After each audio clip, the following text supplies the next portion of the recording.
Sooner or later in your career, you're gonna face these moments. The ones that aren't just about how good you are at your job, but about who you are as a professional. Yeah, I'm talking about those really tough calls, the ones with no easy answers. So in this explainer, we're gonna break down a powerful framework to help you navigate exactly that. And look, right out of the gate, you could hit a crossroads just like this one. On one hand, you've got this huge responsibility, your fiduciary duty to always act in your client's best interest. But on the other hand, you have this sacred duty to protect their confidential information. So, what happens when doing one seems to totally violate the other? It's a real clash. And let me be clear, this is not just some problem you read about in a textbook. These kinds of choices are at the very core of what it means to be a professional. They don't just solve a single issue. No, they literally define the kind of professional you are. And not just you, but the integrity of your entire field. Honestly, the stakes just couldn't be higher.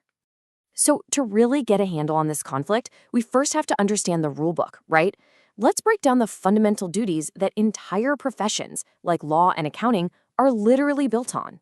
Okay, so take a look at these core duties. You'll see these in professions like law, accounting, you name it.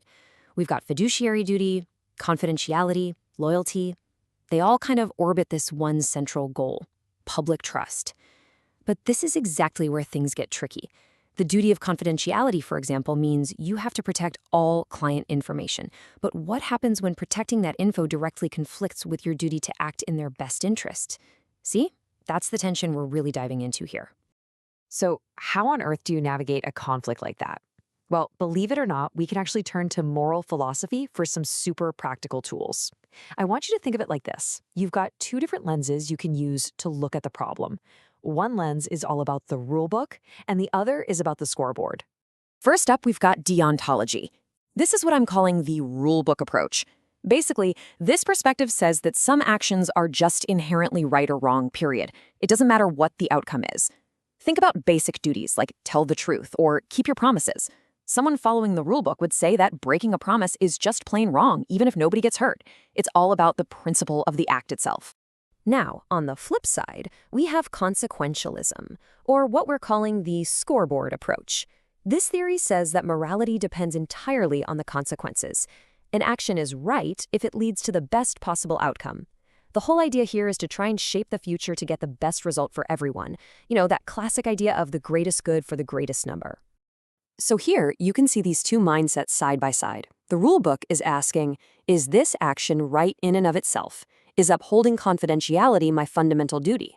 Meanwhile, the scoreboard is asking, will this action lead to the best possible result for everyone involved? Now, they might lead you to the same answer, but you can see their starting points are worlds apart. Okay, but what happens when the rules are kind of fuzzy and the consequences are basically impossible to predict? There's a third tool we can bring in here. And this one is really interesting because it shifts the focus away from the action or the outcome and puts it right on you, the person making the decision. And that tool is virtue ethics, which we'll call our moral compass. Instead of getting bogged down in actions and outcomes, it focuses on the person, the actor. It's all about developing character traits, things like honesty, courage, integrity, and then asking a simple but powerful question. What would a truly virtuous professional do in this exact situation? It's less about what you do and way more about who you are. This quote from the ABA model rules really gets to the heart of this. See that phrase, sensitive, professional, and moral judgment? That's basically what ancient philosophers called practical wisdom, or phronesis. And it's so important because it's not just about having virtues like courage or honesty. It's the actual skill of knowing how and when to apply them. It's the wisdom to figure out how your integrity and your diligence fit into a really complex, messy situation. All right, so we've got our three powerful lenses, the rulebook, the scoreboard, and the moral compass. Now, let's put them all together. We're going to combine them into a really practical three-step framework that you can use for pretty much any ethical dilemma you face. Okay, step 1, consult the rulebook. The first thing you do is lay out every single duty you have in this situation. I mean, everything. Your duty of confidentiality to your client, your duty of candor to the court, your duty of loyalty. Get them all out on the table. Ask yourself, what does my professional code explicitly require me to do or forbid me from doing? Step 2, check the scoreboard.